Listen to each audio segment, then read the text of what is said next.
weeks of dating, she said they were going on vacation, while already on vacation that she had told no one about. No one has seen or heard from her since. I'm 32 now, and have known about this for as long as I can remember. She would have been in her 20s at the time. What paranormal things did you experience in your childhood? The three-headed shadow at the foot of my bed that would move to tuck me in. I saw her when I opened my eyes some nights. It shouldn't have been, I called it a shouldn't be, but I was never really in danger. I also knew each head was meant to represent my grandmother and two grandaunts, but they were not them.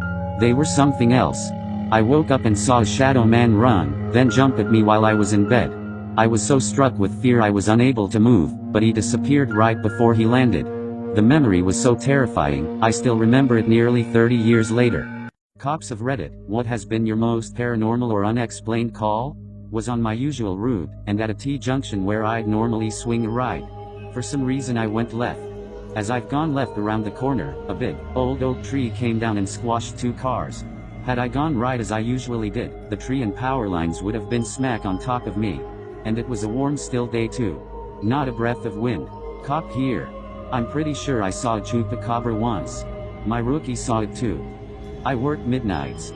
This thing ran in front of our car in the southeast United States. But it was something I've never seen, and have not seen since. It was about 3 feet tall. Hairless. It had no lips. Big fangs. Walked on two legs. Red eyes. Seemed to have a snout. Claws. Freaky looking.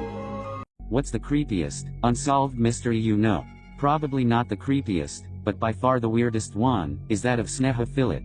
She lived in Manhattan and was last seen the day before 9/11.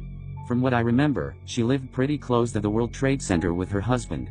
Don't recall where this happened, but there's an audio recording of an elderly lady calling 911, cause she saw a suspicious person outside her home. Everything on the call seems nice and quiet, while the dispatcher tries to get information from the woman. Then, a second later, the elderly woman starts screaming for fear of her life, mixed with crying, then the phone call ends. The dispatcher never got the address of where she was located, so they were never able to confirm what that whole call was about. The recording is used in training now as an example on why you always get the location of the caller first. In your opinion, what is the scariest real thing on Earth? In terms of scary for a human being, I would say neurodegenerative diseases. They scare me tremendously. As a broader concept, I would say the fact that there's so much unknown is scary. What's at the bottom of the Mariana Trench? How did everything really start? How do we help people who are dying painful deaths? This is the crap that keeps me up at night.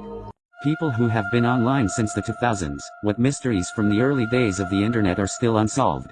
Whatever happened to the girl from Tilly's diary?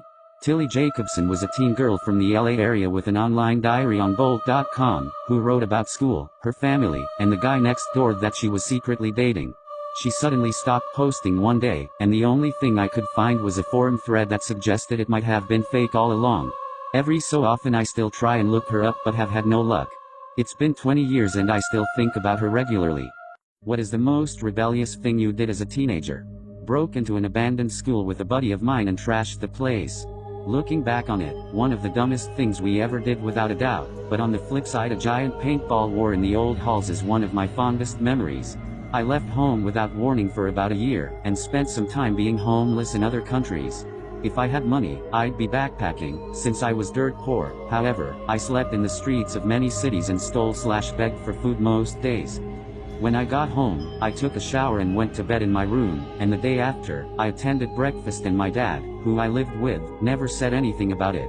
Ever. Sailors, what's the creepiest thing you've ever seen or experienced at sea? On a boat in Alaska recording humpback whale sounds, we picked up an odd, rhythmic noise on the hydrophone. We were on a 100-foot schooner around Admiralty Island, near Juneau. Nothing seen on the surface, just this odd repetitious mechanical sound. The skipper contacted the local authorities, who seized the tape and spent several hours interviewing him.